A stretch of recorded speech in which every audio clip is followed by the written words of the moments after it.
Faculty of Education, Universitas Negeri Medan, Professor Dr. Yusnadi, MS. Honorable Vice Dean 1, Faculty of Education, Nani Barora Nasution, SPC, MA, PhD. Honorable Vice Dean 2, Dr. Zuraida Lubis, MPD, Cons. Honorable Vice Dean 3, Dr. Anda Kamtini, MPD. Honorable our special guest from the University of Malaya, Honorable Head of Department Guidance and Counseling Education, Department Teacher Training for Primary School, Department Community Education, and Department Early Childhood Education. Honorable all of lecturers at Faculty of Education, and last but not least, Honorable our blessed participant today. First of all, let's say thanks to Allah Subhanahu wa Ta'ala who has been giving us His mercy and blessing till we can gather here in this right place with healthy condition. Secondly, let's send our salawat and salam to our beloved Prophet Nabi Muhammad Sallallahu Alaihi Wasallam. Ladies and gentlemen, I would like to read today's agenda. First, opening ceremony by myself as Master of Ceremony. Second, listening to National Anthem Indonesia Raya. Third, praying together. Fourth, welcoming speech by Vice Dean 1, Faculty of Education, Universitas Negeri Medan. Fifth, photo session. Sixth, the main event, general lecture entitled R&D Model in Educational Research, followed by Q&A session. 7, closing speech by Head of Department of Guidance and Counseling. And the last one is closing ceremony.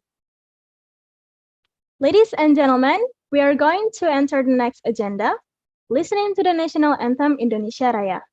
Please everyone remain silent and sit with perfect manner.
Okay, next, we move on the third agenda, praying together.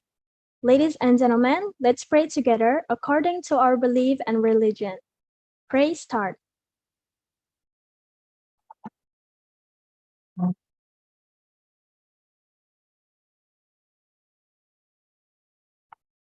Pray finish.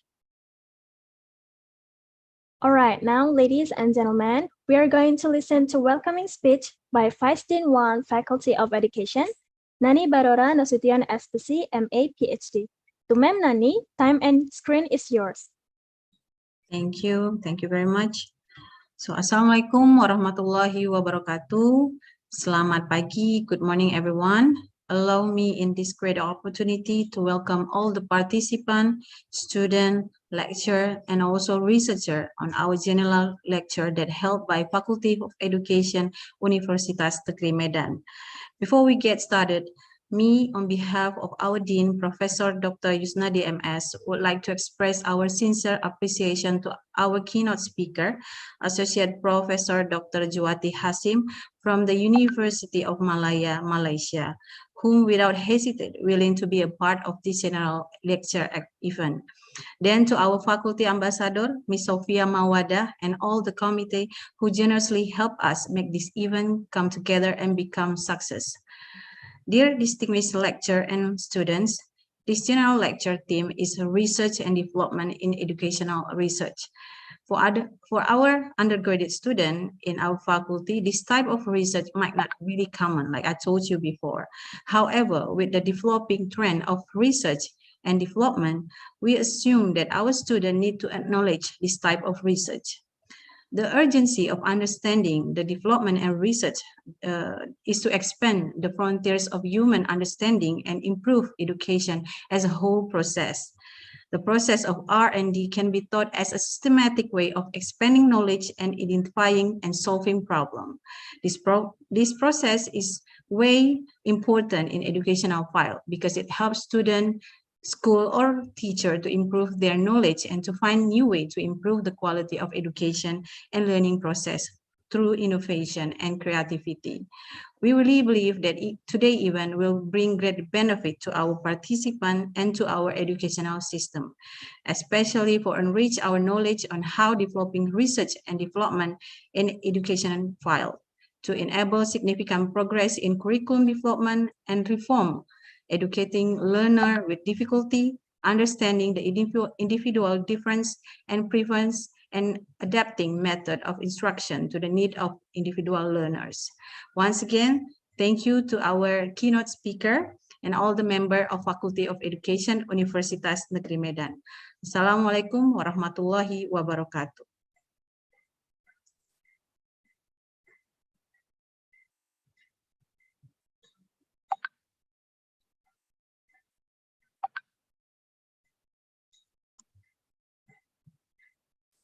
Okay, thank you so much, Ma'am Nani. It was a pleasant speech. The next agenda is photo session. To all participants, please turn on your camera and give your best smile. The committee will take the screenshot.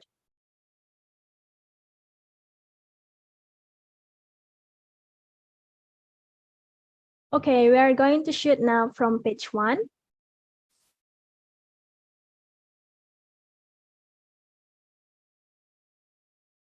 Page 2. Page 3.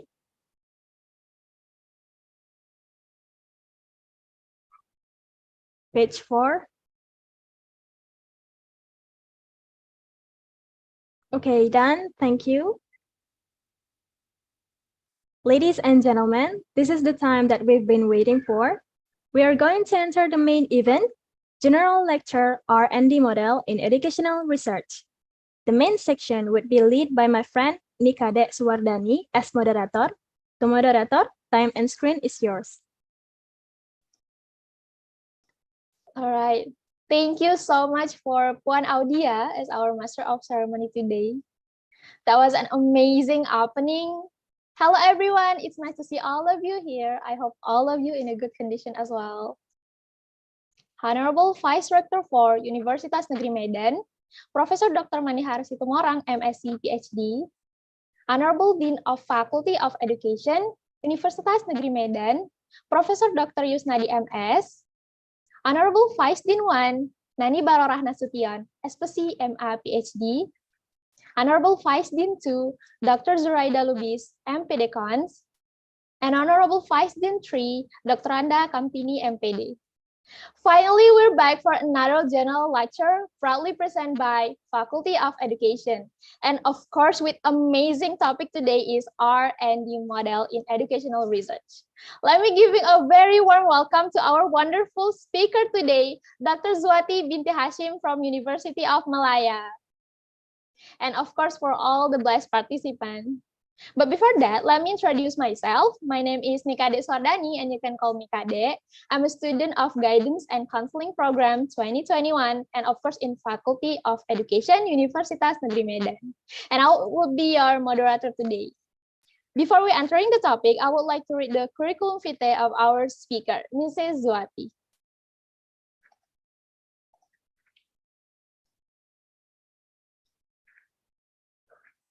All right. Mrs. Zwati Hasim is a senior lecturer at the Faculty of Education, University of Malaya, Kuala Lumpur. She has completed her bachelor degree in TESL and Computer Assisted Language Learning from University Kebangsaan Malaysia, and also her master degree in Education and Social Sciences English Language Studies from University Kebangsaan Malaysia. Complete her PhD in Applied Linguistics from the University of Waikato, New Zealand, where her research focus was on understanding ESL writing and its assessment practice through the sociocultural lens. She was formerly a deputy director at the Center for Civilizational Dialogue, University of Malaya, UMCCD, during which she managed programs in collaboration with the agencies and institutions in building understanding of certain topics of discussion, along with the themes found in the UN UNESCO International Days. Now, currently, she's an associate member of the UMCCD. She's also the lead consultant for a research project on bullying phenomenon among the primary, secondary, and higher education students in Malaysia, under the Ministry of Higher Education, Holistic Student Division, and Ministry of Education. All right.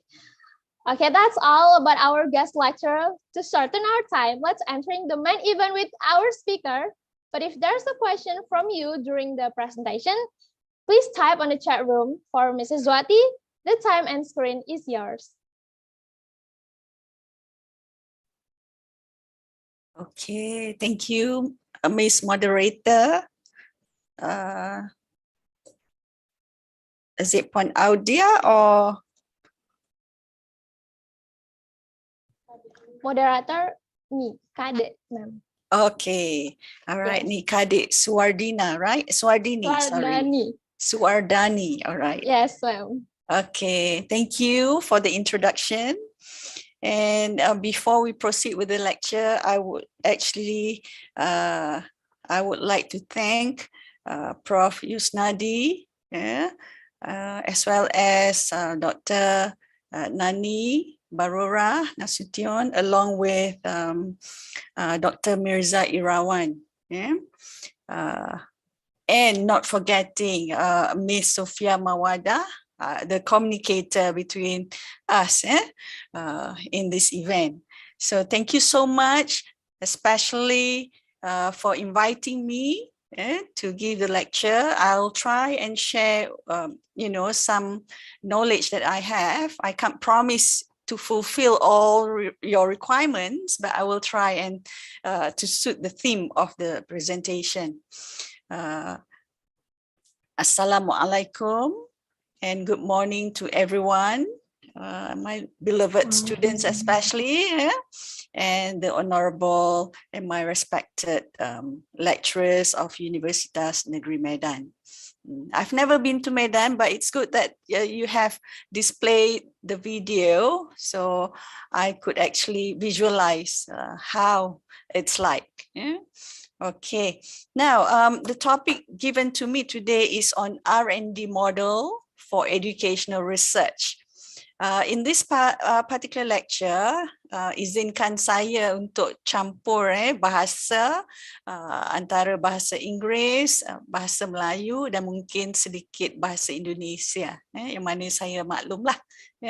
Okay, and I try to make this lecture more interactive, in which in between dalam masa yang sama akan ada keperluan untuk penyertaan peserta. Kita lihat sini ada 325 peserta. Okey, antara pelajar dan pensyarah juga. Jadi akan ada aktiviti untuk pelajar. Kalau pensyarah nak sertai pun boleh. We will use Jamboard to share your ideas. Alright. let me share my screen.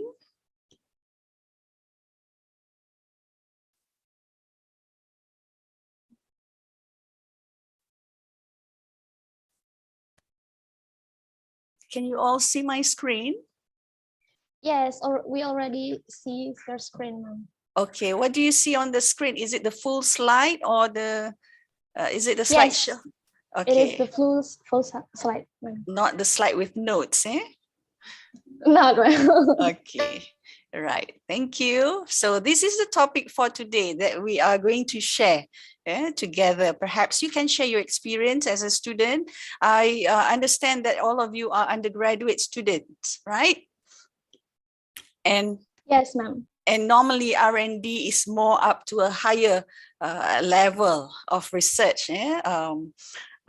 Even, you know, but it's good for you to start earlier to get to know what is R&D all about.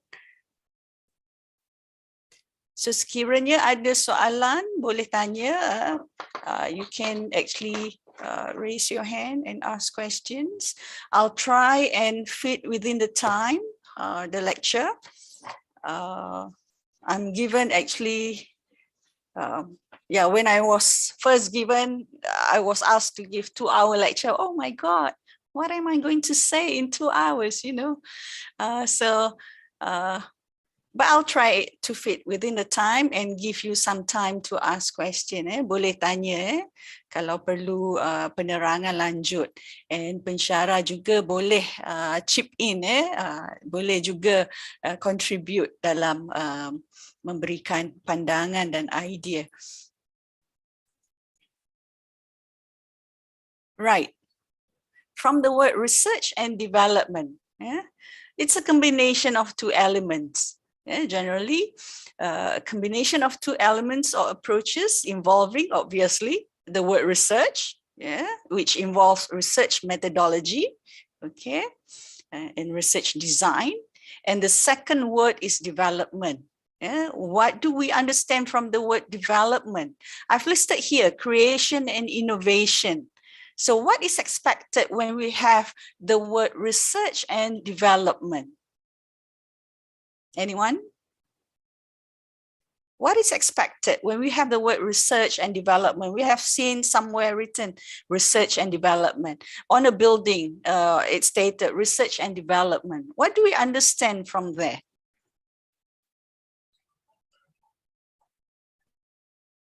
Anyone? The attendees would like to give your views or share your opinions? Perhaps about exploring or planning, ma'am? Exploring, okay, planning. So, yep, those comes into the research and development, those elements. But when we talk about research and development, we actually looked into how we use the data from the research or the findings from the research to produce a solution, all right, or to improve certain things. Okay, how are they relevant to education? We always heard R&D in the field of science, in the field of, you know, business. But how are they relevant to education? Do you think they are important in education? Definitely, Yes, right? ma'am. Yes. Definitely. If not, we don't have R&D in education, right? For educational research. Now, let's move on. So just bear in mind, research involves research design, research methodology. You would like to search certain things, all right?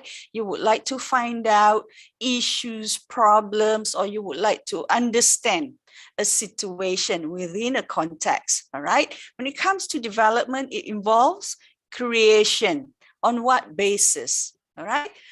Innovation on what basis and for what purposes? Okay, it must be based on the research findings. You don't simply create, you must have certain evidence, all right, that guide you towards that development.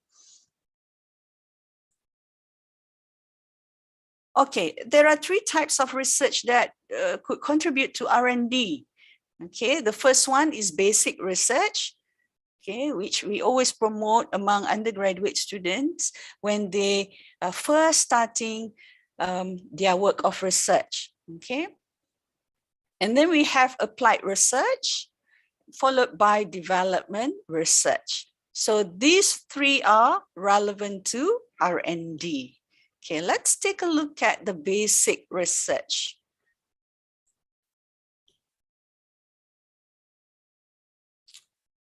Okay, the basic research is the first step of R&D, I wrote here. Okay, so the basic research aims at getting a full or complete understanding. The key term here is understanding of the fundamental aspects of a phenomenon or concept. So the aim is to theorize certain concepts that we have found in the field of study or in the area of research focus. Now, basic research helps to expand existing knowledge or acquiring new knowledge. I'm talking in terms of, in the context of education here. For example, a few titles given here. Factors influencing student motivation to speak English in the ESL classroom.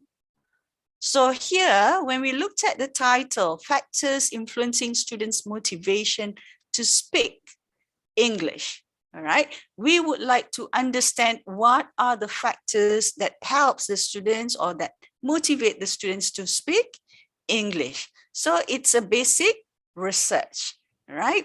The second one, the second research title, Teachers' Beliefs about School-Based Assessment Practice at a Selected Primary School. So there is a context, there is a focus of research. What do we want to find out here? The teacher's beliefs, right? When we talk about beliefs, it relates to cognition, their experience, their opinion, all right? So we would like to understand further, all right, about school-based assessment practice from the perspective of the teacher, all right? Hence, this is considered a basic research. Now, the next example given is investigating the elements of culture in the English language textbooks for Malaysian primary ESL learners.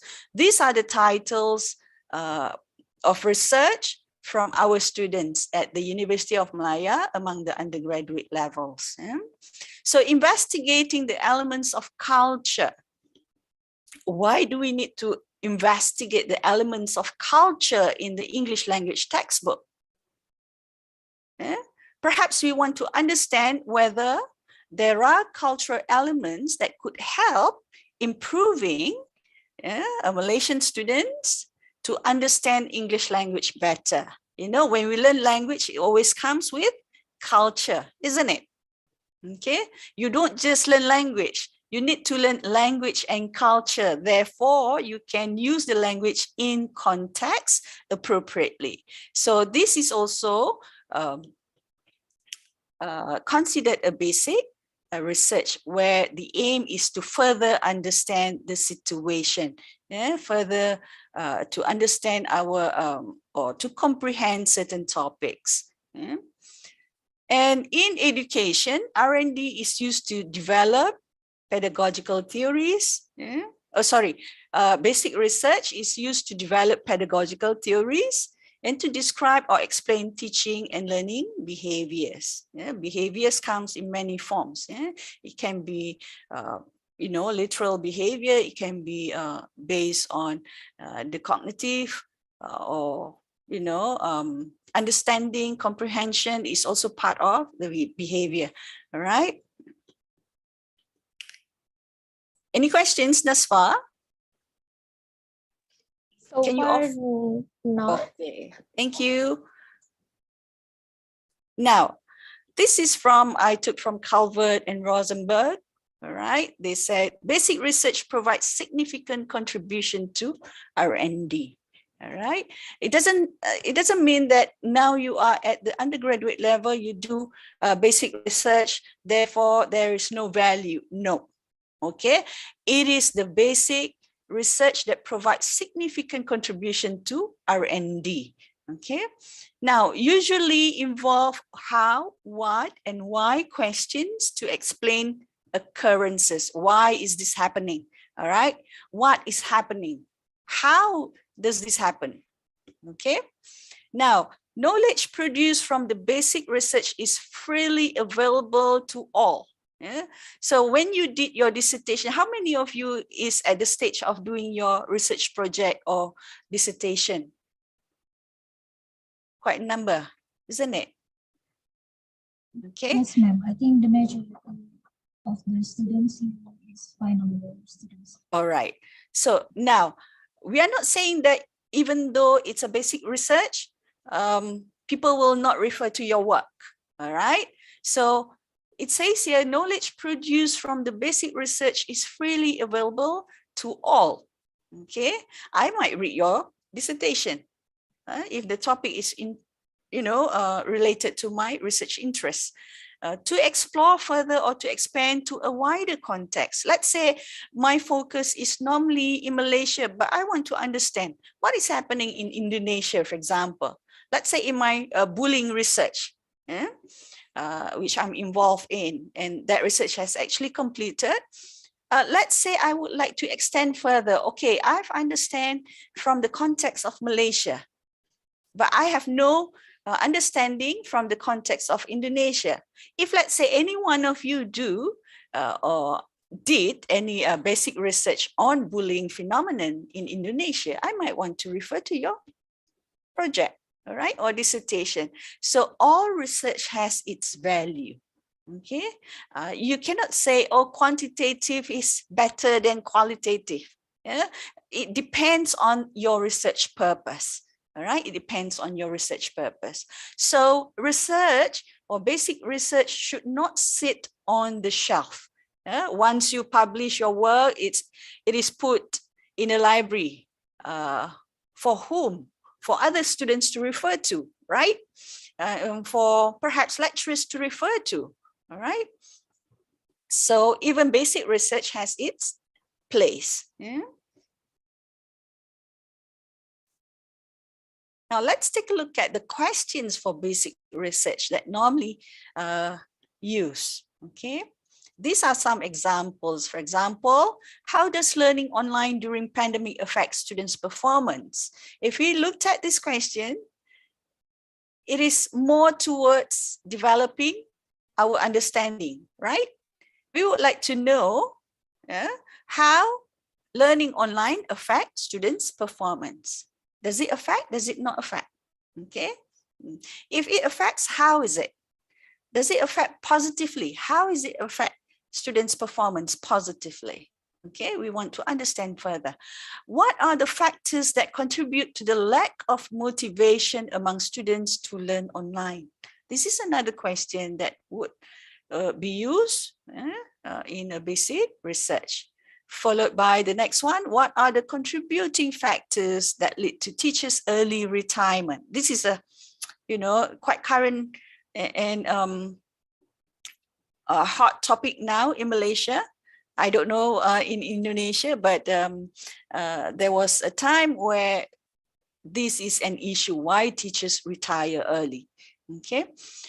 So we would like to understand what kind of factors that contribute to that option. All right. The next one, what kind of supports needed by teachers in teaching online during COVID-19 pandemic? All right. So I think this, the last part, many have done research in this area. It's quite common now. All right. Next. Okay, basic research method involves, you can use interviews, observation, experiment, and survey. When we talk about interview, it is a common method of data collection in basic research. Okay, observation, it is a form of data gathering method that looks closely at a phenomenon for a certain period of time in a natural setting. So these four actually the common methods used in research, not just basic research, okay, in research. The third one, experiment, a quantitative data gathering method to test or validate hypotheses. And number four, survey, usually through questionnaire, a survey method using questionnaire that has preset questions for respondents to answer. Or sometimes you have open-ended questions in your survey questionnaire. So these are the four common research methods. Next. Now let's go to the activity. I would like, maybe if we can't fit all, maybe we could have 10 volunteers to go to this. Let me just copy the link and share to the chat. Hang on. All right, ma'am. I'm processing to copying the link. All right. Let me copy the first one.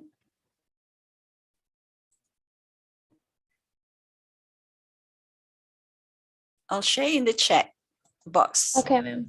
All right.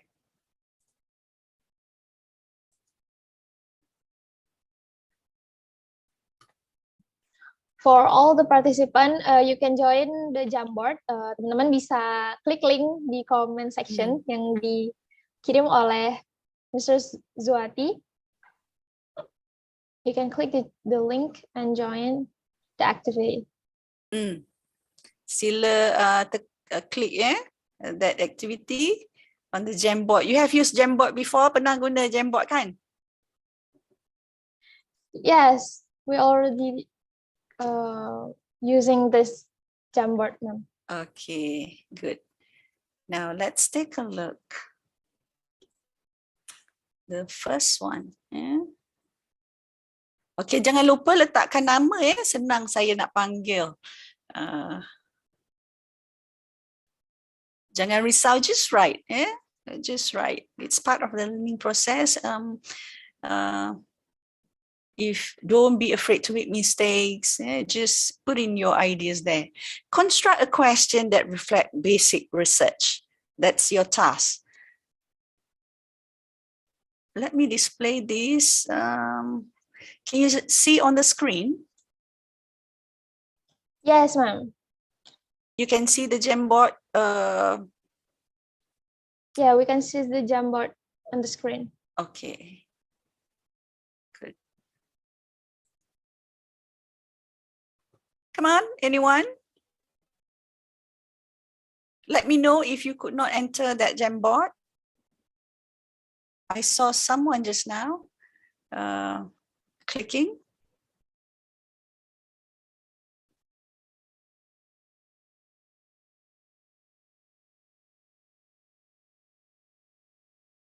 Ada tak? Audience. Or maybe you need time to think. Here we have Miss Nina, our lecturer, has already raised hand. I invited to Miss Nina to deliver your question, maybe. Okay, who drew that one? Okay, what you need to do. Okay, use the sticky note. Okay, please use the sticky note, or you can erase those. Hang on. Okay, erase those. Sorry. Perhaps I need to give you a clearer instruction. Okay, apa yang anda boleh buat adalah tekan bahagian ini sticky note. Okay, tekan bahagian ini sticky note, let's say, and then you write your questions here. In bracket, you put your name or your pseudonym or your nickname, and then you click save. Then it will appear on the board. All right, can you try? Yes, we can, ma'am. All right, thank you. Let me erase this. Okay, Thank you.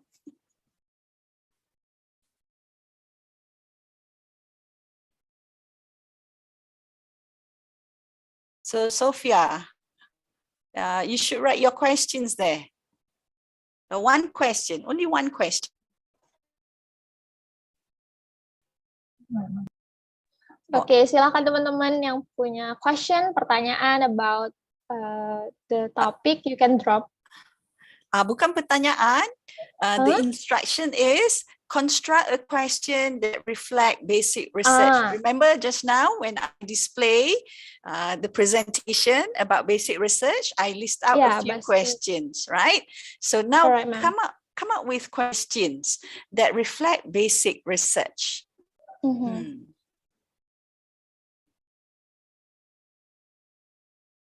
Okay, maybe we come back to this. You can try on your own, and then we'll come back to this to give you some time to think about the questions. While doing that, let me proceed with the next one. Okay, I've got 3 activities actually, similar using the Jamboard. So you can explore the first activity. Just think about the question, all right, that reflect basic research. Okay, let me go back to this one. Can you see my slide?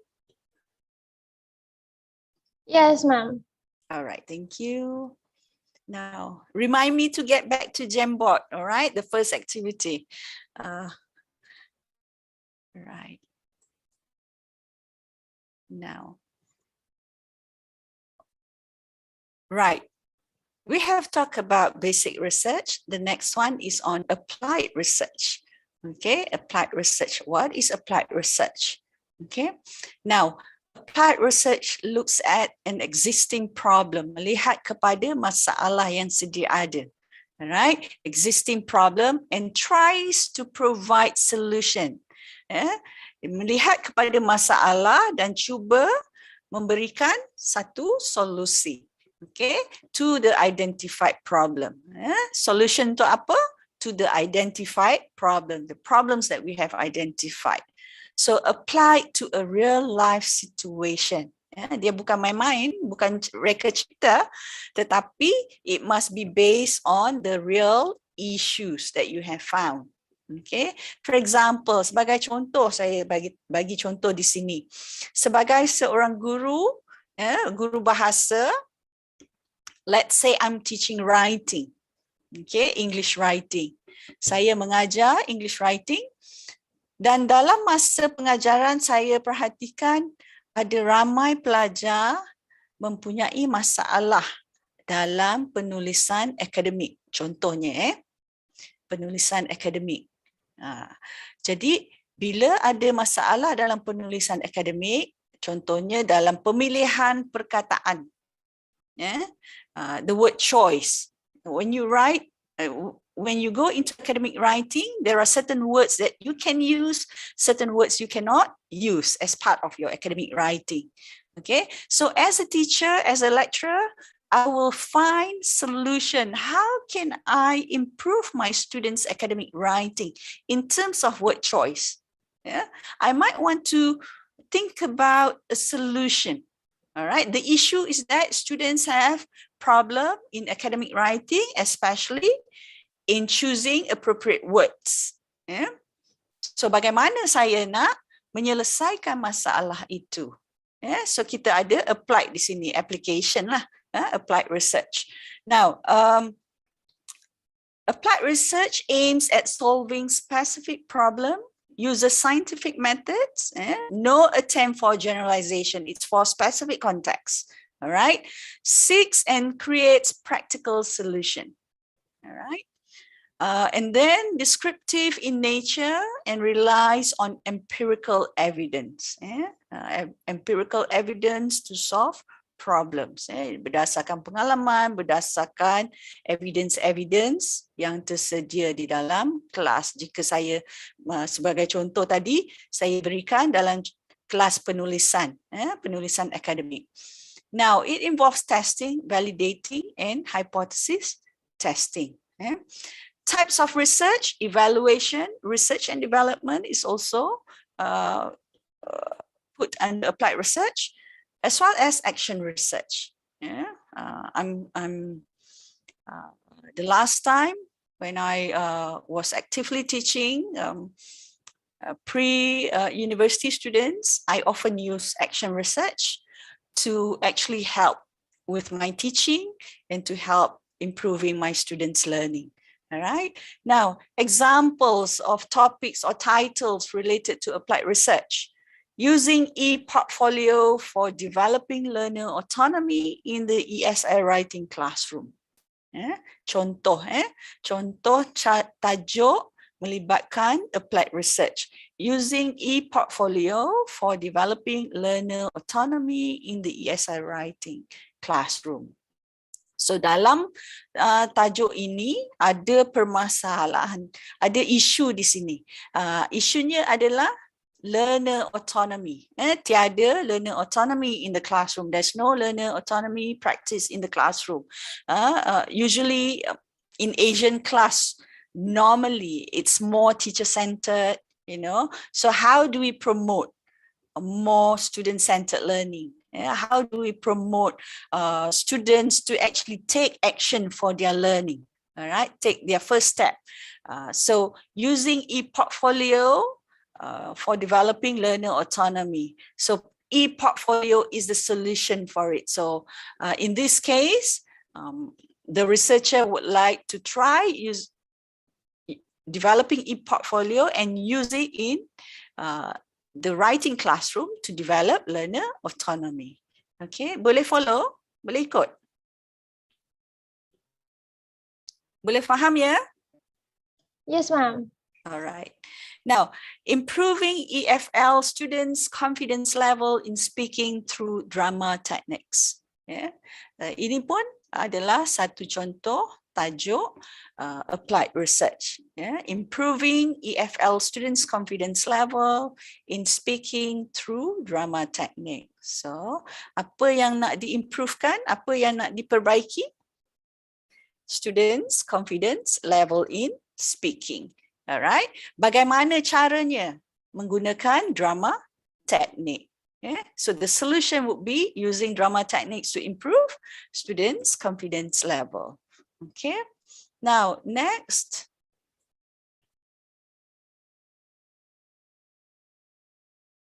This is from Ravich and Carl on applied research. The primary goals of applied research include solving problems of practice and supporting effective professional development in real-world setting. Dalam amalan real-world setting, dunia yang sebenar. Applied research involves a series of interconnected processes that inform one another. This is according to Ravich and Carl. The next one from Claxton, it says, researchers seek to improve education. Yeah, because this is in the field of education, so I take something related to education. So in applied research, researchers seek to improve education by offering practical solution. Memberikan solusi yang practical for a variety of problems in educational setting.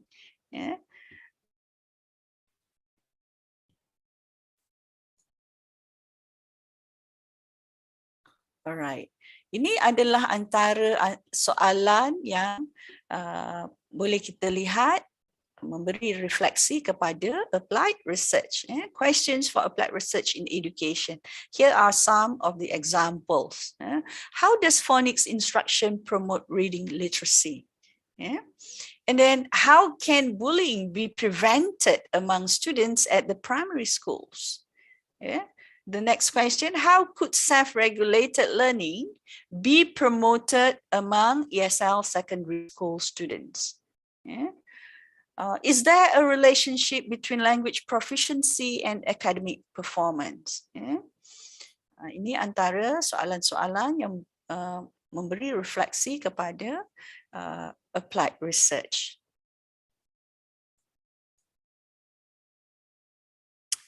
Sebelum kita ke aktiviti 2, aktiviti pertama tu dah ready ke?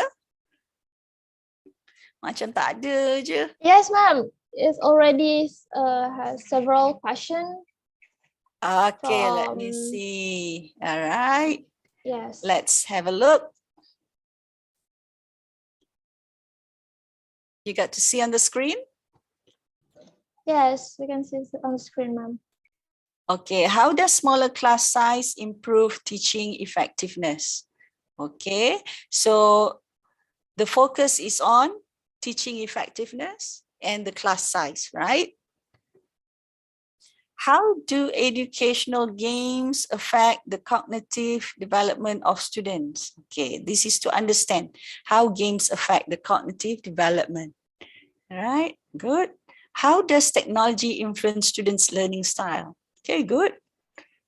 How to build students' resiliency or resilience of COVID-19 and pandemic? Maybe this can be rephrased. What you want to see, maybe how to build resiliency among students that during or now it's endemic. Now it's endemic, so you cannot use pandemic anymore. So maybe what you would like to understand. So as we do research, we need to know, have you heard about gaps? Gaps in research? Problem statement. When you do research, you need to know what is a problem, right? Problem statement. So at the same time, you need to know what has been researched. What is the current discussions, all right? In the topics, in the selected topics. What is the current discussions about that particular topic? So now it has moved to endemic, so you might want to find out what would be the issues, arising in the endemic situation, no longer in the pandemic. Okay, so you are moving along with the development as well. Now, next one, Nina says, in what ways teachers' academic background affects students' motivation? Okay, good. All right, you would like to understand whether academic background affect students' performance or students' motivation. Is there a connection? All right, so if there is, what would you do for the next level in your applied research? Okay, what would you do? What would you think about? Maybe as a policymaker, I would like to get all my teachers to be trained, for example, and what kind of training should I give to my teachers? That kind of thing. All right. How to improve learning skills in online learning environment? Okay. All right, so perhaps you will have to explore, all right, what are the learning skills used during online learning environment. Then you would like to identify which, or how those skills are used during the online learning environment. And then you might want to see the best practices, to understand which is the best practice. And then you extract the best practice to be further research, and try to reapply in your applied research. And then later, perhaps you can go to R&D, all right? Develop something out of it. It can be a process, it can be a procedure, it can be a product material, all right? Okay, thank you to all contributors. Well done. Okay, we move on to the next one. Okay, I'll pose the question. You can try and take, just leave it there. Don't delete. Okay. Thank you, Maharani, Elma Sinaga, for participating, and the others as well. RJ, Rini, Audia as well, the committee members. All right. Now, let's move on to the next one, which is this one. Similarly, as you, as you try to complete this task, I can just move on with the lecture and you can take your time try to do this. Hang on. Let me just copy this into the chat room, the chat box. Okay, I've shared that to everyone, the link for the second activity. And let me close this one. Right, let me move on with the lecture. Or perhaps I can explain first on the second activity. Let me see. Okay. The second activity, perhaps you can actually use your research title. Yeah. List out possible research titles that reflect applied research. Let's say your title now is more towards basic research. You can try and modify a bit. How do you bring your research, your current research, to be applied research? Okay. Is that clear? So now the second task is for you to list out possible research titles, or one person list out one title that reflect applied research. Okay, then we can have a look. I give you an example here, using phonics approach to improve pronunciation among ESL young learners. Yeah. So what kind of solution that I would like to use? What kind of problems? Pronunciation problems among ESL young learners. But what kind of solutions? Which I'm trying to find out whether phonics approach could improve pronunciation among ESL young learners. Okay. Now, take your time to do this. Meanwhile, I'll proceed with the lecture. All right.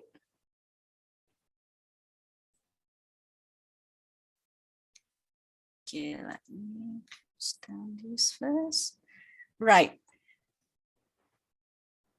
So we have talked about basic research, applied research. The next one, development research. Okay. Development research.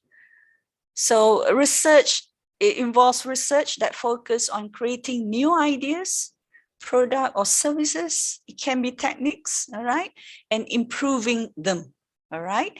In education, it looks into instructional design mostly, all right. Instructional design, develop, evaluate. It involves curriculum and syllabus, all right. Teaching and learning methods, materials, assessment, and evaluation. Okay. Development research focuses on solving a real problem, but we take a step further from applied research. Development research is actually part of applied research. Now, development of models, approaches, and methods for teaching and learning. That TL refers to teaching and learning. Development research involves product development process, validation, kena validate melalui expert test, ujian, via expert test or checking, expert checking. You can find experts in the area to validate your product or the process that you are developing, and field trial or testing to ensure improvement could be achieved. All right. You are not just producing the product, all right, or you are not just producing new procedures, but you need to test out and see whether that procedures are viable to be used or the products are effective to be used. All right. According to Ritchie, Klein, and Nelson, development research implies gradual growth, evolution, and change. Okay. Next.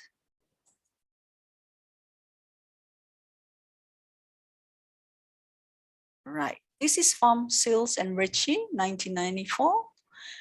Development research, the definition given by them, is defined as the systematic study of designing, developing, and evaluating instructional programs, processes, and products that must meet criteria of internal consistency and effectiveness. Yeah.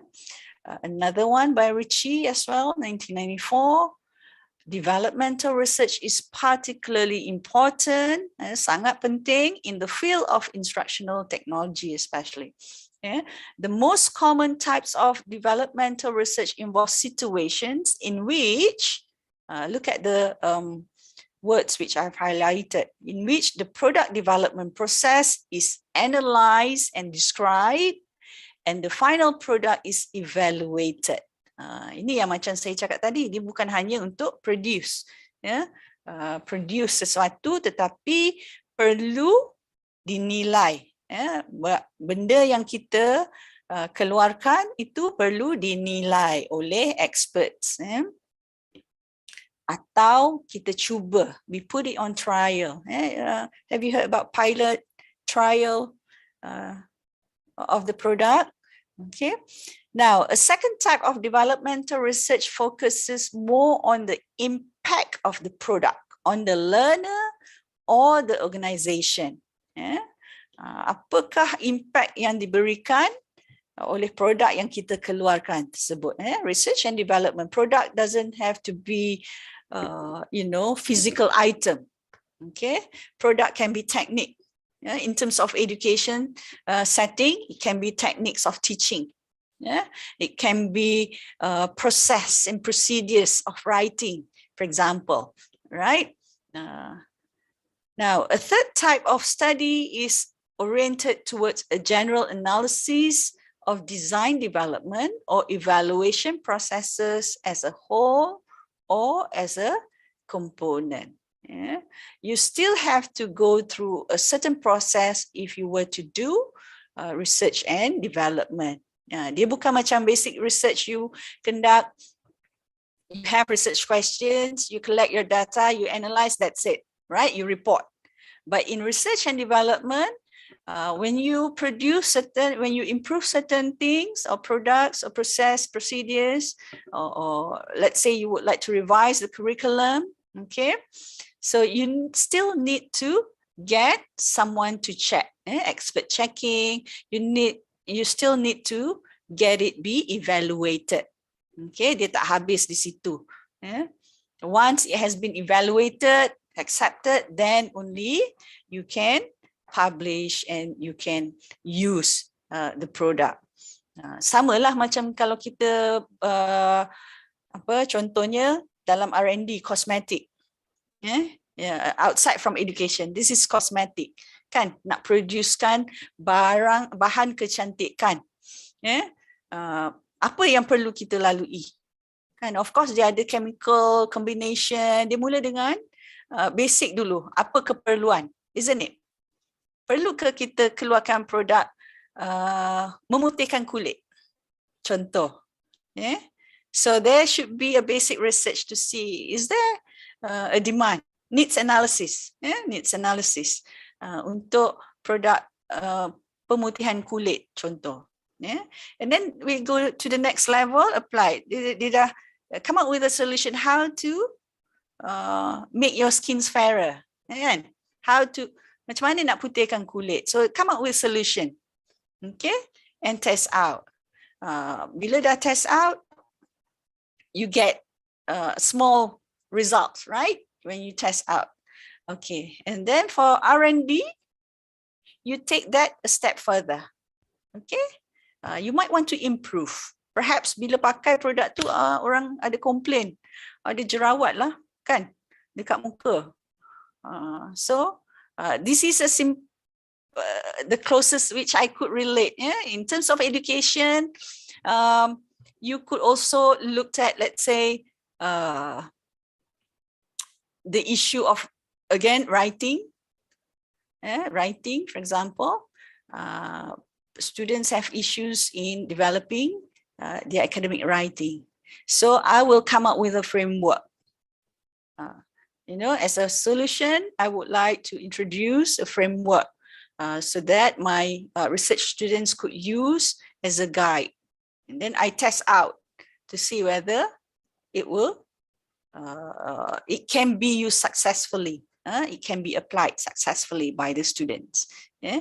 And then I would like that particular model or the framework to be expanded to wider context. So I'll take that a step further, develop, and perhaps I produce a book on it. That could be a product, the outcome of the research. All right. Okay. Now this is from Ahmad Gulza, 2015. To cope with the challenges, development in the field of education is a must. So going back to my earlier question, is R&D relevant to education? Definitely. If you would like to develop change, if we would like to continuously improve education, then it is relevant. All right. Development in the field of education is a must, which can be brought best through research. Research and development activities can help to evolve existing curricula, learning materials, teaching methodologies and techniques, and current assessment systems. All right. So research through development leads to innovation. Okay, itulah R&D all about. Come up with innovation that leads to innovation. This is according to Ahmad Gulza. Now, from him again, development is when findings of a research are utilized. Kalau kita dah ada dapatan kajian, kan macam earlier in the basic research, you don't just put it on the shelf. Jangan letak je dekat rak buku. That's it. Dah complete, dah tak payah buat apa-apa. You know, tetapi there is a value in that research. You take it to the next level. Okay. Sebab kita buat research ni, kita bukan suka-suka buat research. Isn't it? Yeah? Kita bukan suka-suka buat research. There must be a what? There must be a purpose. Yeah? Why do we do this research? Why do we conduct this research? It's not simply because to complete our degree. Okay? But of course, it's part of the degree requirement. You have to do research. But I need to clarify why you have to learn about research. Okay, as a future teachers, for example, you might want to implement or use the knowledge that you have to improve your teaching. Yeah, not just to improve your teaching, to improve the materials that you use for teaching. Yeah, and to improve the students' learning. Yeah. Sekarang ni anda semua adalah pelajar. Mungkin belum nampak lagi keperluan. The moment you go into the field of teaching, then you will see. The moment you step into the classroom, you will see the importance of research. Yeah?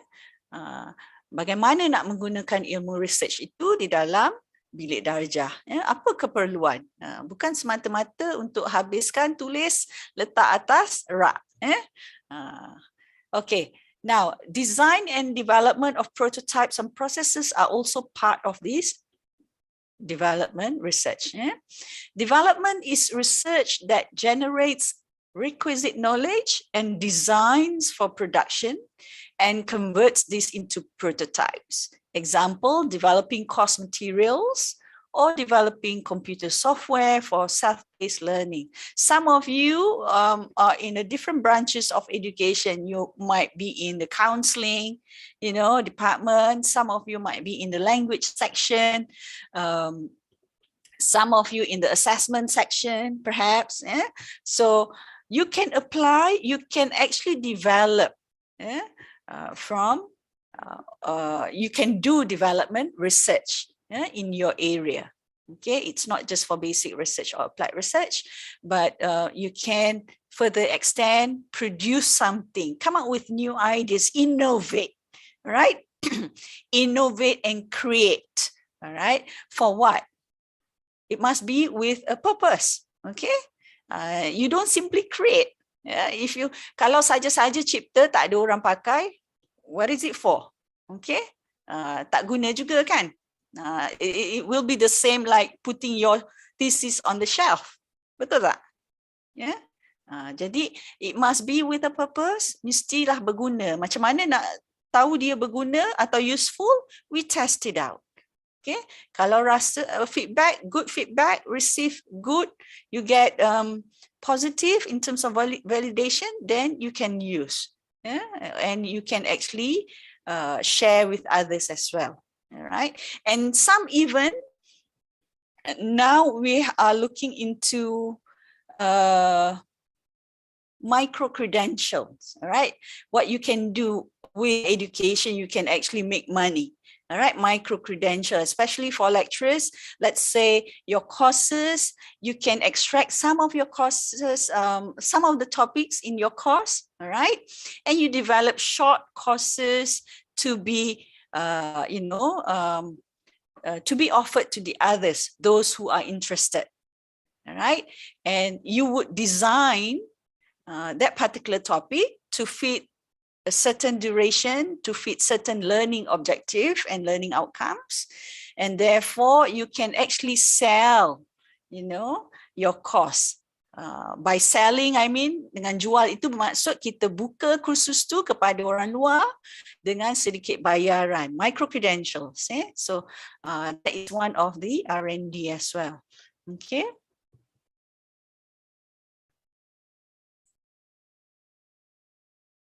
Okay, this is according to Van den Akker, all right, 1999. There are 4 phases of development research approach, all right.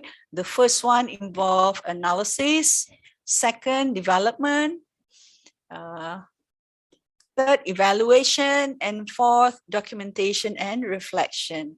In analysis, you look into analysis of practical problems. All right.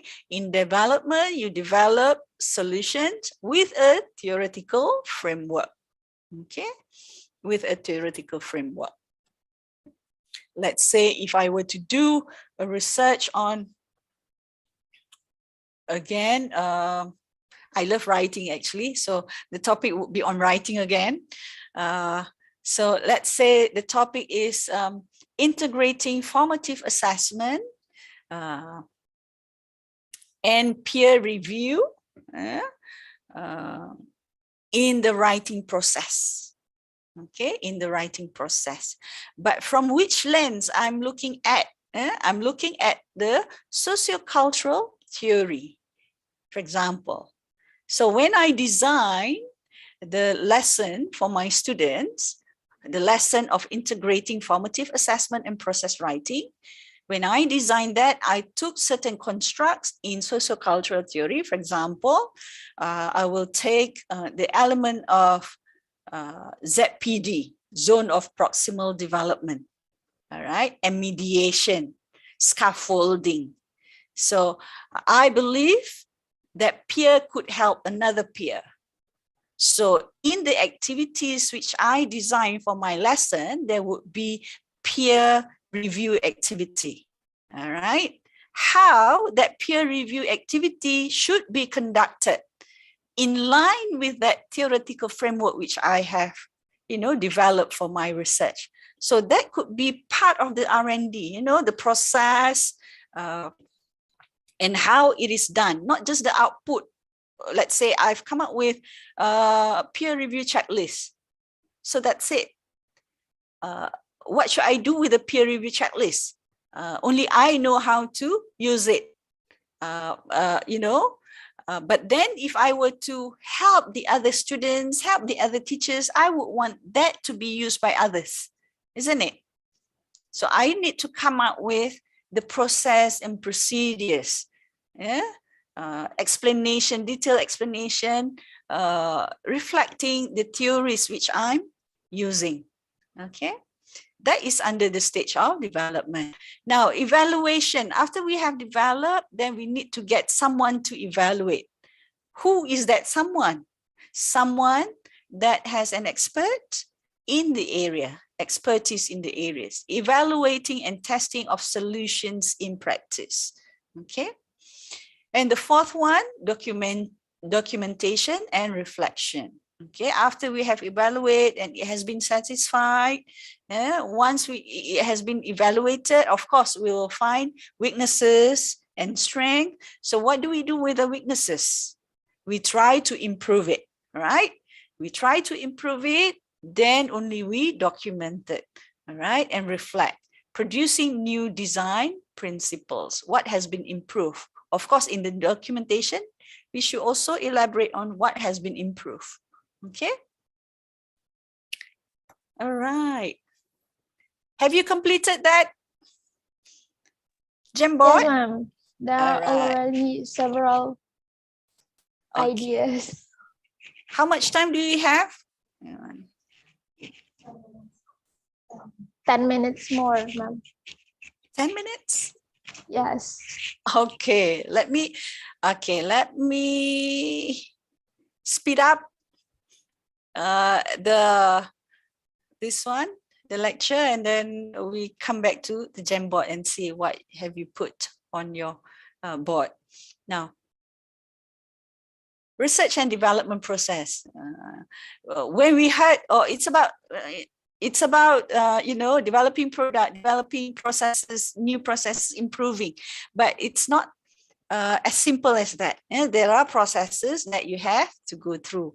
As I mentioned earlier, we have basic and applied research, and then we move to development. Okay, so the basic one normally comes at this, generate ideas, refine the ideas. You must have a certain problems that you would like to look at, all right? Then you develop basic research. The information here will provide you further information for you to carry out applied research, and then you move on to development, okay? And then you review, you get it evaluated, you innovate. And scaling up, if let's say you want to actually promote, sell your product, okay, you can scale up your research output, okay? This is from Ahmad Gulza as well. Now, next, these are the general process of R&D. Okay, of R&D. Now, similarly like Gulza, all right, you have general ideas, refine ideas. Okay, when you talk about general ideas, you need to do some sort of research review. Okay, what is the current issues? All right, what is the in thing? The needs analysis, just like the cosmetic product just now. Is there a demand?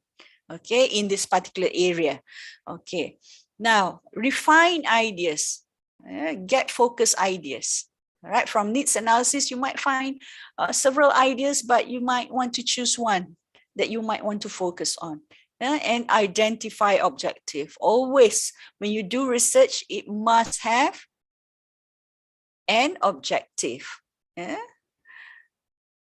Otherwise, it's hard for you to develop your research questions, isn't it? Okay.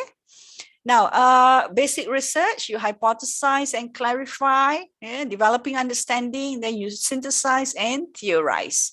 I've got one research related to this. The title of my research was Theorizing Quality Education. So that was under basic research. I would like to find out, how do teachers see quality education, from which perspective? All right. So then from there, from the findings, I would theorize what is understood by a particular group about quality education.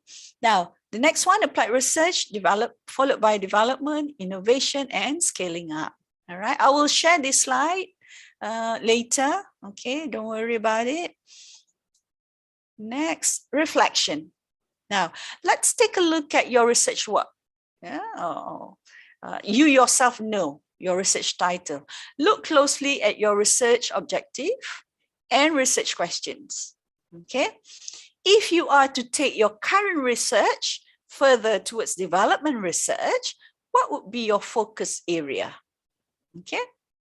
So let's say some of you have actually carried out your research and it's a form of basic research. So you might want to extract the significant findings from your research and take it to the next level. Okay. So this is the third activity which you can try on your own because we don't have much time. I'll go on because I need to share what I've done with my project, that related to R&D. Now, activity 3, I will post the link here. Hang on. You can try on your own later. You can always, if you would like to contact me anytime, or you can also discuss with your lecturer. Yeah. Okay. That's a take-home assignment. All right. Okay. Next. DDR. Yeah.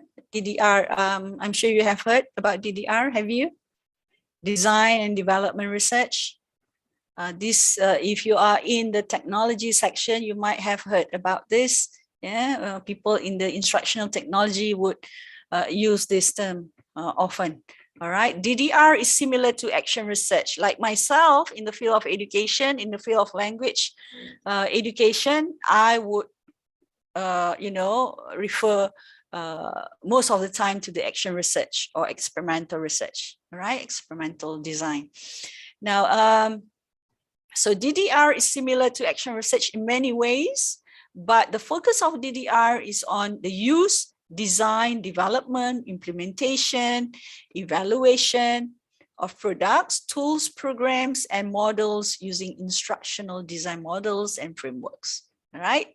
Now, DDR is a systematic study of design, development, and evaluation processes with the aim of establishing an empirical basis for the creation of instructional and non-instructional products and tools and new or enhanced models that govern their development. This is from Ritchie and Klein, all right, 2007. Now, let's take a look at this one, sharing of the project. Okay. This is a project which I've conducted. The grant given by a government, an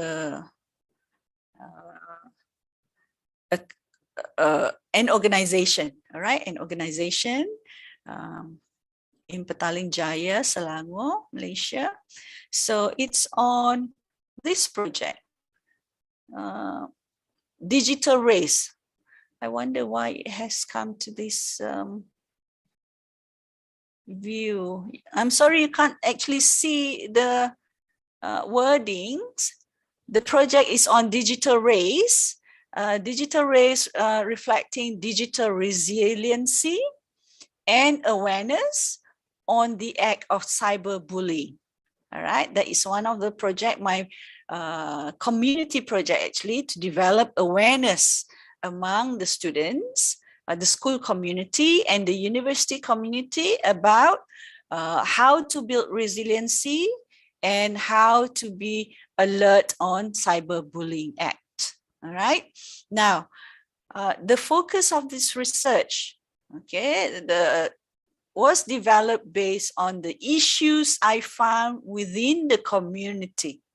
All right. Remember, when you do a research, it must be based on certain issues that you would like to solve, isn't it? Okay. Now, issues within community, in this case, based on my fundamental project on bullying, yeah, these are the findings. We found that bullying happened even among, not just among male, but female students. Okay. And then we notice there are many types of bullying here. Yeah, kita ada cyberbully, bully lisan, bully fizikal, bully ugutan, bully isyarat, dan bully pemulawan. Jadi di sini kita lihat, ini memang dah sentiasa, dah lama berlaku. Dan kita lihat cyberbullying is increasing. So, sebelum dia meningkat naik, kita nak bendung masalah ni. Jadi, that is one of the initiative of this project is to develop digital resiliency and awareness on the act of cyberbullying among school community, among university students, university community. So what we did with this particular project, ini pun adalah permasalahan isu-isu yang dibangkitkan dari needs analysis atau fundamental research, basic research. So from here we move on to the objective. It's overlapping over here. So the main objective of this particular research to develop a one-stop center in educating the community towards creating awareness. Okay, so one-stop center is my product. Okay, our research product output. The next one, to continuously train, educate, and alerting the community on the kinds of actions and behavior that may be regarded or posed as the act of cyberbullying along with its consequences. So what is the aim here? To continuously train, educate, and alerting. How do I train? How do we train? How do we educate? How do we alert? We need a certain module for that, isn't it? So I'm trying to show you how this simple community project could actually leads you to the development research. Now, next, to develop, evaluate, and suggest programs. Not just the modules in training, but we develop, evaluate, and suggest programs and promotional contents for building digital resiliency in the community. All right. And the last objective, to guide and preserve individuals from any possible harms of digital. Overall, we want the nation or the community to be protected and able to protect themselves from any harms, any possible harms. Okay, now let's take a look at, so from those objectives, these are the proposed activities that we have for the project, module development. Okay, this needs, of course, R&D. Okay, you cannot simply write or put in any materials. Okay, you need some sort of research and development. Training even. Okay, you need to know the background, what is needed for the training. Okay, of course, it involves research. You need to find out. You need to have some sort of understanding of the community, of the situation, or the context that you are focusing. Now, the blog and website, as well as webinar. Now, the focus is academic staff and students, and also the school community, actually. So what we have used in this project is that we adopted the ADDIE model. All right, ADDIE model. Okay. This project is part of a Living Lab project given by CARES, Community Development Center. With a small amount of grant, but we managed to come up with a variety of output, which is the results of R&D. Still in the process, in terms of the module, we are still in the process getting it to be developed properly based on the input that we have received. Now, the step in the ADDIE model is analysis. In this phase, the instructional problem is identified and clearly defined. Problems is clearly identified and defined. What is the goal of the training itself? For example, in my project, I've got training. So what is the goal of the training? Okay, it has to be clarified. And then design. The design phase is systematic, logical, and orderly. You will identify, develop, and evaluate a set of planned strategies to meet your training needs. And then once you have designed, you develop. Once you have developed, you have a prototype, a structure, a prototype, a model, okay, or a storyboard. Then you implement, all right, based on the storyboard or based on your plan, okay, and then you implement. Then once you implement with the course content developed and fully tested, it's time for the learners to be able to access. We share it and evaluate. At the end of EDI, you can get even more feedback.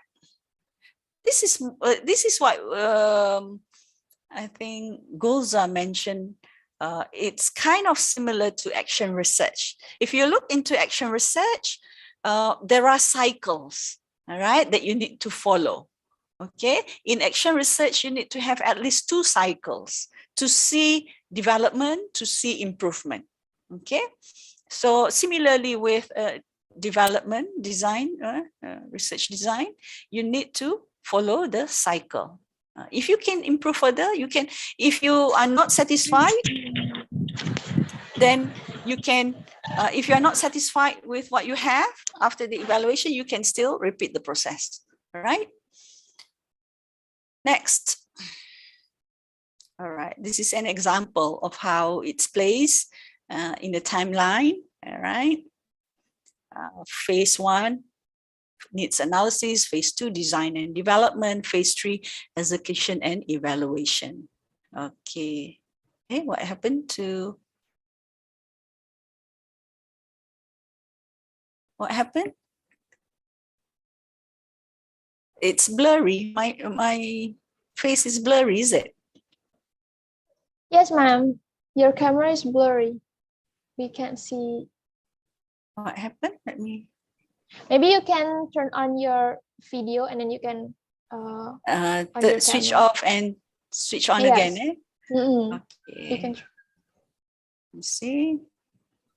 Oh, it's still blurry. What happened? I don't know. Let's see. Or you can. Let me just, more okay. Close up. All right.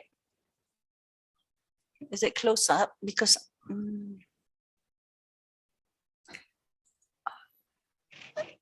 no, I wonder Still what is blurry. happening. Okay, never mind, as long as you can hear me. All right. Yes, ma'am. So that's an example. Right, this is a clearer picture of the EDI design. I will share this with Madam Sophia, and so that she could share it with you. All right, and you can flip through. Okay, this is from, if I'm not mistaken, the latest version from El Ghazar. He also come up with a framework, a process for research design, development research. Yeah. References, and thank you. So any question, most welcome. I'll stop sharing. Let me open my camera again. Let me try.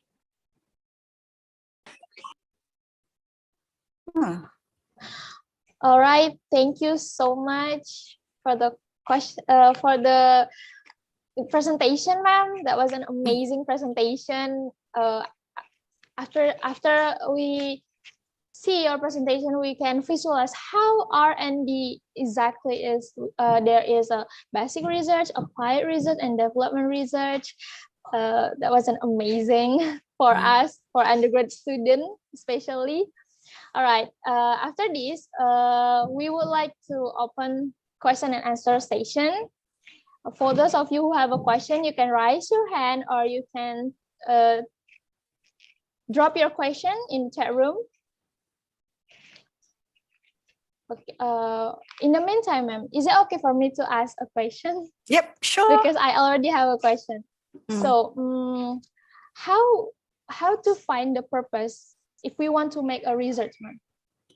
Okay, how to find the purpose?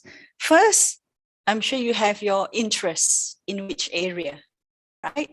Let's say your area is in reading. Okay, so what you need to do is, I always tell my students, read up. Okay, baca, mesti membaca.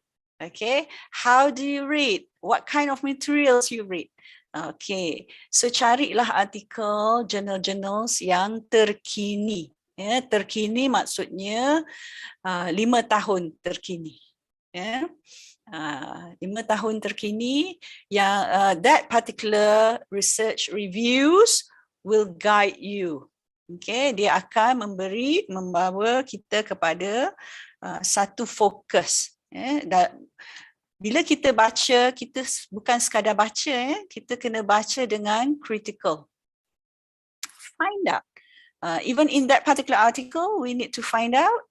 Let's say we refer to journal articles. In journal articles, sometimes they highlight the research findings, the significance of that particular research. And they also highlight the weaknesses in that particular research, okay, the limitations.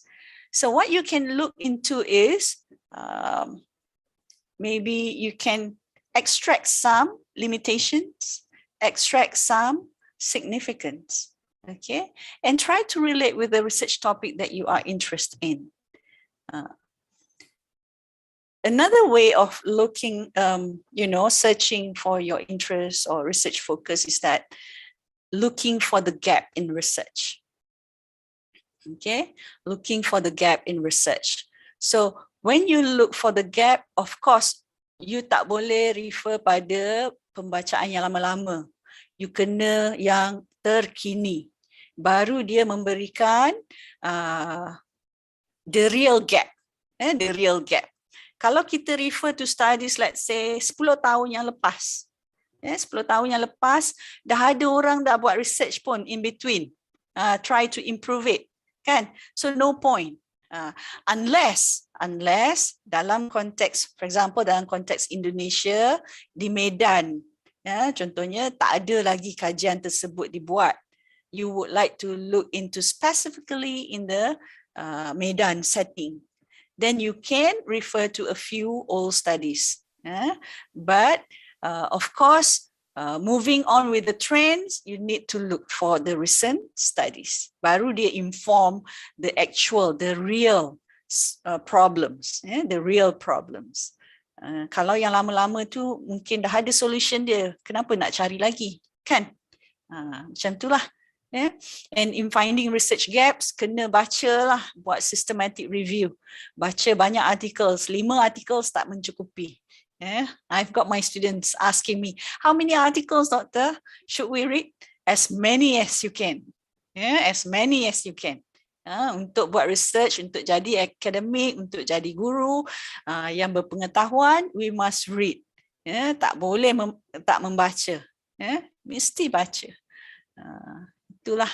Am I answering your question? Yes, that was an amazing answer.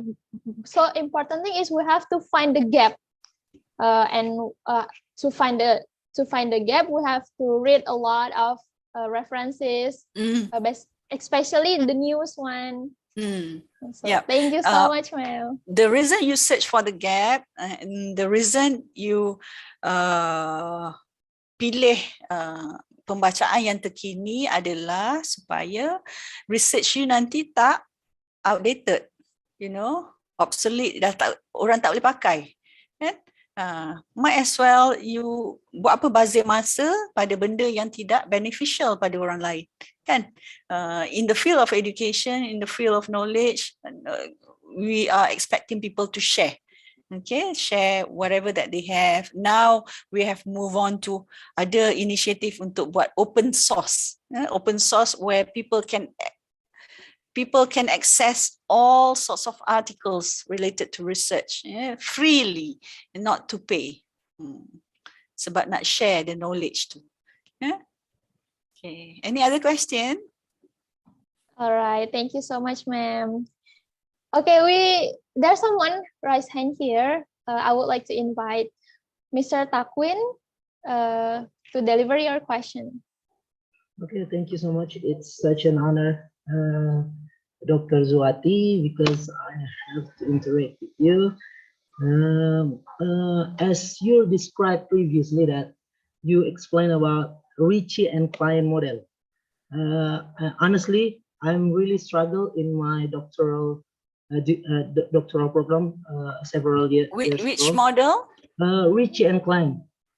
Okay. That I use this model to develop my project in PhD program, to develop digital game-based learning based on constructivist learning theory to solve student structure problem. But the difficulty is I see when I try to read, I try to deep understanding about this model. It's not just a simple type of model. It needs a long period to conduct it, right? Because if I'm not mistaken, I use 3 phases on this model. First is model development, in which we try to develop our theory, develop our design, and etc. And then the second one, we will, after we complete in model of use, we continue in model of validation, in where we try to do a pilot test. Yes, right, and try to know what the internal validity of our model or instrument and external validity. And the next, in the last phase is our big dissemination. Yes, right. How the we call it model of use, in which the we want to know how our instrument or our product can work to the to all the people. Right now, my question is How to speed up. Yeah, yes, because this is so difficult to conduct, Miss Dr. Zuati, because this is a long project. I've been using this and I struggle in several, because if you say Eddy model is just one cycle, right? But you if can, use- as I mentioned, you can actually, until you're satisfied, you can repeat the cycle, just like action research. Okay, yes. But if I see more deeply into the Ritchie and Klein model, every step that I explained to you, start from model development until model use, we use similar with Eddy process in each phase, repeatable, right? That's make me confused sometimes. When this loop will end, like that. Until Sorry, you're Doctor. satisfied. Yes, Okay. that's the answer. And All my right. second question, this is my last question. Because some of us is still struggling with the definition of R&D, right, Achan? Achan, sorry. Dr. Zuati, can you give me one simple explanation, maybe one sentence about what is R&D really is, I mean, so it can be enlighten us. Okay. Only that. Thank you so much. All right. For the first question, how to speed up the process, at a PhD level, you've got to go through the process. All right. Of course, in development research, it will take some time because you need to, look at the processes, every single process. What year are you now in your PhD? Actually, my last year, and I should extend for more semester. Okay, so you have developed your product. You have tested out. Yeah, not yet. It's still on validity, internal validity, and external validity. Okay, it's just until model now, validation. I don't believe in, especially at doctoral level. Okay, I don't believe in finishing the study early. All right. So if you put a time frame for yourself, 2 years, let's say, you should have started earlier, So it all depends on how you manage your time or your schedule for your PhD. Some could finish early because they have started at the beginning before the enrollment. They have the product already before the enrollment, perhaps. Okay, but those who took longer, there might be some reasons for it. Okay, especially when you develop a product, and you would like to test out. If it's not working, it requires you to redevelop, reconstruct. Yeah. So it depends on the process that you go through. Yeah. And the second one, related to definition of R&D, research and development. During my first slide, research related to process, methodology, whatnot. Yeah, finding, looking into the problems. Okay, but development more on coming up with ideas, not necessarily a product. Okay, product can be, or the output can be in any forms. All right, it can be a process, it can be a framework, it can be a model. All right, so the purpose of having R&D, research and development, is to make sure that that particular research is used, to provide, is useful, and that data findings will be used to come up with solution. All right, to come up with solution. Let me ask you, why did you come up with that gaming product? Because I'm interested to combine between learning and enjoyment, like that. Yeah, why? Why do you combine learning and enjoyment? So the learner will easy to understand what teacher explained, like that. Okay. Because with enjoyment, all the knowledge can be how to say, easily to understand, like that. Okay, so in your belief, and it must be supported by theories, the enjoyment could help students learn better, for example. So when you develop your product, you must have certain set of theories or selected theory perhaps that actually guide you to develop that gaming product. Okay, but your aim is to improve learning, isn't it? To improve motivation level, for example. So the research and development, okay, that research, before you develop, definitely you have to do some sort of research. Even while developing, you are integrating with research, okay? And even after developing, your aim definitely to improve. Just like action research, what is the purpose of action research? To develop change, okay? To develop change, for example, from weak to good, okay? From bad behavior to good behavior, develop change, okay? So similarly, R&D, okay, research and development, you would like to improve, come up with certain output that could help in that particular problem. I hope that clarifies. Thank you. Try to relate back. Try to Yes. relate back at your research. Why did you come up with that? What is the purpose? Because your form of research is actually R&D. You come up with, but that R&D comes from the basic research. The basic issue is that learning, motivation, for example, and enjoyment. I've got one student looking into using humor, lawak, using jenaka, menggunakan jenaka di dalam kelas untuk meningkatkan motivasi pelajar.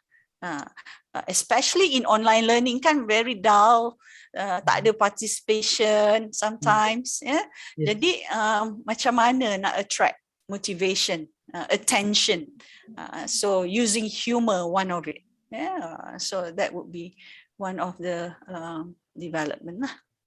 What kind of humor pula kan, lawak yang macam mana? Thank you so much, Dr. Zuwati, for your explanation. Most welcome. Hopefully we can meet soon.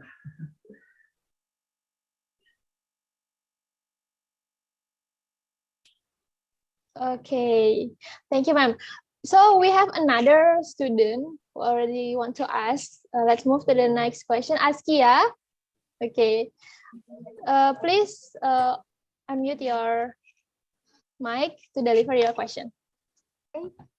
Thank you for the chance. First, let me introduce my name. My name is Askia Amatullah, and I'm from the Guidance and Counseling Department. here because R&D research seems a complicated one. So I'm wondering, what skills do I need to have to do this kind of research? What? I'm wondering what skills do I need to have to do this kind of research? What skills do you need? Yes. Okay. What skills do you need? Have a good mind. That's not skill, but you must make sure that you are focused. All right, the first thing. And then you should know what is your area of focus. Banyak student yang tak boleh buat research ni sebab dia tak tahu nak buat apa. Dia tak tahu topik mana ataupun dia terlalu banyak topik yang dia nak buat. Sukar nak pilih. So the best thing is pilih satu. Okay, strateginya lah. Pilih satu dan baca, buat pembacaan. Then tengok kat mana dalam pembacaan tu, kat mana ada ruang yang boleh di-explore. Okay. Yang boleh dikenal pasti. Skillnya time management pun perlu. Time management perlu penuhi dengan ilmu research, contoh bagaimana nak collect data. Sekiranya dia begini, banyak student bila dia buat research, especially undergrad student, undergrad or master's level, ini berdasarkan pengalaman saya, dia decide on what research design dulu. Tak boleh. Itu dah terbalik. Some students dia ingat kuantitatif cepat habis, kualitatif lambat. Dia ada persepsi yang begitu. Jadi itu dah salah lah sebenarnya. Dia seharusnya bermula dari topik. Bila pilih tu, kita pilih topik yang sesuai, yang current, yang terkini, dan memang perlu dikaji. Keduanya adalah kita tengoklah solution, problems apa yang kita nak kaji tu. Dari situ kita outlinekan atau senaraikan beberapa objektif. Dari beberapa objektif tu mungkin kita boleh pilihlah satu atau dua objektif. Tapi bila antara skill yang you kena ada adalah critical, being critical. When you read, kalau baca sahaja tidak faham, tak boleh juga. Baca dan faham dan perlu criticize. Maksudnya kita letak suara kita, kenapa? Tanya. Bila kita baca tu kita kena tanya, kenapa begini? Then only we can baca dengan critical. Kalau tak, kita hanya sekadar baca. Jadi bila buat research tu mesti kena ada voice kita, researcher's voice, maksudnya cara kita berfikir, bagaimana kita berinteraksi dengan artikel yang kita baca tu. Ada communication. Seterusnya, bila dah ada objektif tu sangat mudah. Terus develop research question. Bila dah ada tu, barulah kita pilih research design yang mana. Bukan di awal kita pilih research design apa kita nak buat, baru kita fit in. Tak boleh. Itu dah salah konsep. It must be driven by your research objectives. Method apa you nak guna, it should be driven by your research objective and your research question. Bukan research question is driven by your research design choices. Okay? Boleh? And skillnya read critically. Time management pun perlu. You need to manage your time wisely. Kalau tak, forever tak habis. Sekenalah, sebab tu masa tadi saya tunjukkan ada Gantt chart. Dalam saya punya contoh tu ada Gantt chart. So I have a timeline. Untuk phase pertama, bila saya nak habis. Untuk phase kedua, bila saya nak habis. Kalau saya tak ada Gantt chart tu, susahlah. Kita akan terumbang-ambing kan. We take our own sweet time. Nanti apa yang kita baca tu pun dah teka belakang. Lambat kan. Seterusnya, skill in writing lah, language. Kan? So the point is focus on one topic, read a lot, use critical thinking, and we must be able to manage time, Yeah. right? Okay, thank you so much, Doctor. Okay, you're welcome. All right, thank you so much, ma'am, for the answer. I think that will be the last question because of the time. Unfortunately, we have to finish this Q&A session. All right, thank you for all of you for the delivery your question. So to conclude today's lecture, I would like to say we must have a valid purpose to do the research, what kind of problem we want to solve, and how to utilize them in the context. And one thing that's important to be highlighted, if we want to improve education, development is a must because it leads to innovation. All right. Last but not least, we will give virtual certificate from Faculty of Education, Universitas Negeri Medan for our wonderful speaker today, Mrs. Zwati. Thank you. Yes. This is the virtual certificate. Wow, that's nice. That's an innovation.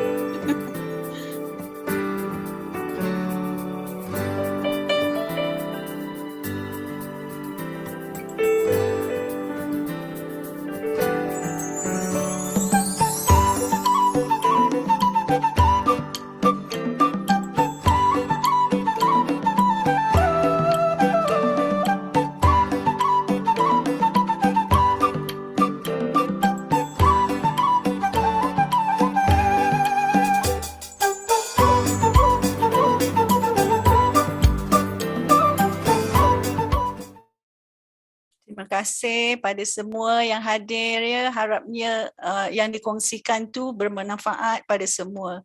Sekiranya ada kekurangan, semuanya datang dari saya. Kalau ada, saya mohon maaf lah jika ada kesilapan ya, salah silap. Harapnya dapat bersua kembali lah nanti. All right, ma'am. Thank you so much, ma'am, for your time, the knowledge, and thank you so much for inspiring us. All right, ma'am. After this, can you still with us until the end? Boleh. Thank you so much, ma'am. All right, ladies and gentlemen, that's all about our general lecture. Thank you so much for the appearance from all of the lecture. And of course, thank you for all the participants too. It's such an honor for me to be here in this special event. I'm glad to see and join with you here. It's such a grateful event and all of the topics today are very, very interesting. Once again, thank you so much. And I apologize if I do mistake in my words. Thank you. And I give it back to the MC. Okay, thank you so much, Nikadek, for moderating our general lecture today. Ladies and gentlemen, our event would be ended soon. So for the closing speech, please welcome Head of Department of Guidance and Counseling, Mirza Irawan, SPD MPD. To Bapak Mirza, the time and screen is yours. Baik, terima kasih. Suara saya terdengar dengan jelas ya? Terdengar, Pak. Baik. Assalamualaikum warahmatullahi wabarakatuh. Selamat pagi, selamat siang, dan salam sejahtera bagi kita semua.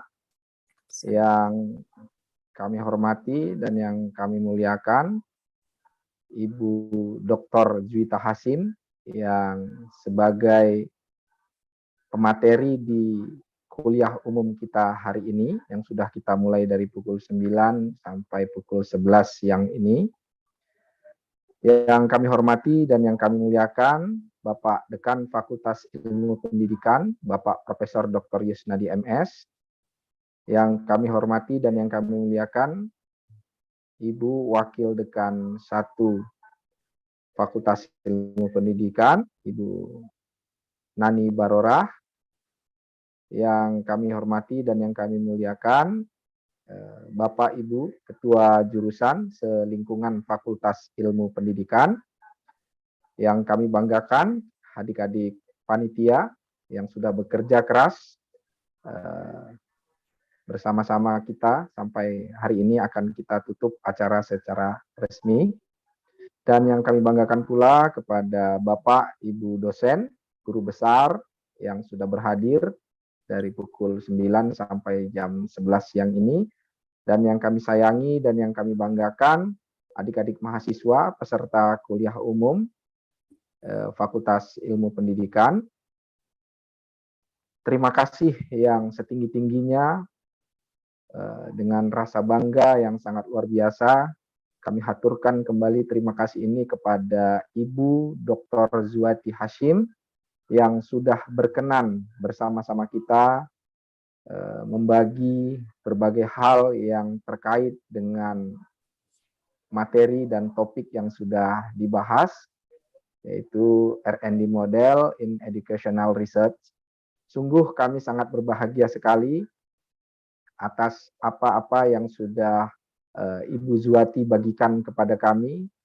Tentu ini akan menjadi manfaat dan maslahat yang sangat besar, utamanya dalam kegiatan penelitian dan pengabdian mungkin nanti yang bisa dikombinasikan. Secara langsung kami merasakan manfaat ini utamanya bagi peneliti, ya, sebagai salah satu tugas dari dosen di Universitas Negeri Medan, dan secara khusus dan spesifik lagi ini sangat bermanfaat bagi seluruh mahasiswa, khususnya mahasiswa yang sedang memasuki fase tugas akhir. Karena dari itu, dari beberapa waktu yang lalu kami sudah menganjurkan kepada mahasiswa semester 7, ya, ini wajib untuk mengikuti kegiatan ini, ya, karena Ibu Zuwati bahwa di Universitas Negeri Medan khususnya secara umum di Indonesia, mahasiswa semester 7 itu sudah lebih spesifik untuk mempersiapkan tugas akhirnya, sehingga pengetahuan dan keterampilan dalam penelitian yang lebih spesifik lagi terkait dengan penelitian dan pengembangan ini menjadi sangat penting bagi adik-adik mahasiswa. Jadi atas hal yang sudah disampaikan tadi semua oleh Ibu Zuwati, kami sangat bersyukur bisa mengambil berbagai hal yang bermanfaat ke depannya bagi adik-adik mahasiswa pada khususnya dan seluruh peserta Bapak Ibu dosen juga. Salam dari Bapak Dekan Fakultas Ilmu Pendidikan, dari Ibu Wakil Dekan 1, Ibu Nani Barora. Saya diberikan amanah untuk menutup secara resmi kegiatan ini. Mohon maaf jika dari awal hingga akhir tadi terdapat berbagai hal yang dirasakan kurang pada tempatnya. Ya, tentu itu datang dan hadirnya atas kekurangan kami.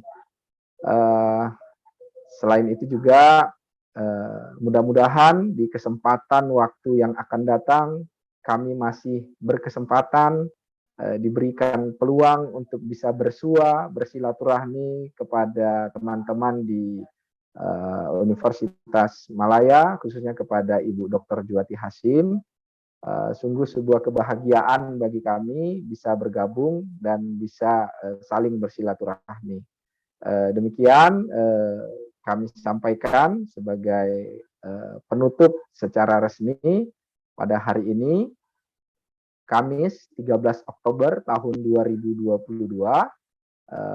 kuliah umum Fakultas Ilmu Pendidikan dengan tema R&D Model in Educational Research atas nama Fakultas Ilmu Pendidikan secara resmi ditutup. Demikian kami sampaikan, sekali lagi kami ucapkan terima kasih, mohon maaf atas segala kekurangan, saya kembalikan kepada moderator. Wassalamualaikum warahmatullahi wabarakatuh. Waalaikumsalam. Terima kasih kembali.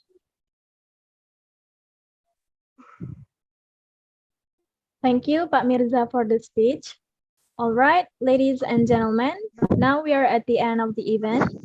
We would like to say thank you so much to all the participants who joining us today, and also special thanks to our speaker, Dr. Zuwati Hashim, for your inspiring talk. I believe all of us learned something new from today's lecture. Everyone, it's such an honor for me to be your host in this special event. Thank you so much for your attention. If there's my words that less pleasing, I apologize to you. Let us close the general lecture by saying Alhamdulillahirabbil alamin. Assalamualaikum warahmatullahi wabarakatuh. See you later. Terima kasih Ibu Zuati. Terima kasih semua. Sama-sama Ibu Zuati. Terima Nanti, kasih. Terima kasih Pak Mirza. nanti boleh mungkin kita jemput pula sebelah sana untuk bagi talk Ya, Oh, baik. Boleh saja. boleh, boleh. Senang sekali Bu kalau bisa seperti itu. Ya, kan bertukar-tukar lah kan. Iya, betul Bu. Betul. Ya, betul, betul. Nanti kita Terima atur. kasih Bu Sofia. Ya, Terima sama-sama Pak kasih. Mirza. Terima kasih Bapak Ibu panitia, adik-adik mahasiswa. Mohon undur diri Bu Sofi. Ya, baik. Bapak dan Ibu jangan lupa untuk mengisi link presensi yang ada di chat. Terima kasih semua. Oke, terima kasih semua. Saya mohon undur diri ya. Terima kasih. Ya, terima kasih. Thank Ibu you, Zuati. ma'am. Dr. Thank you, Juwati. ma'am. Thank you, ma'am. Assalamualaikum. Waalaikumsalam. Hatiku bimbang, lambat aku pandang, hatiku bimbang. Ya, Bu Sofi, Puan sama Kadek, terima kasih juga Pak Mirza. Mungkin bisa langsung dimatikan. Terima kasih semuanya. Terima kasih. Terima kasih, Bu. Terima kasih Pak.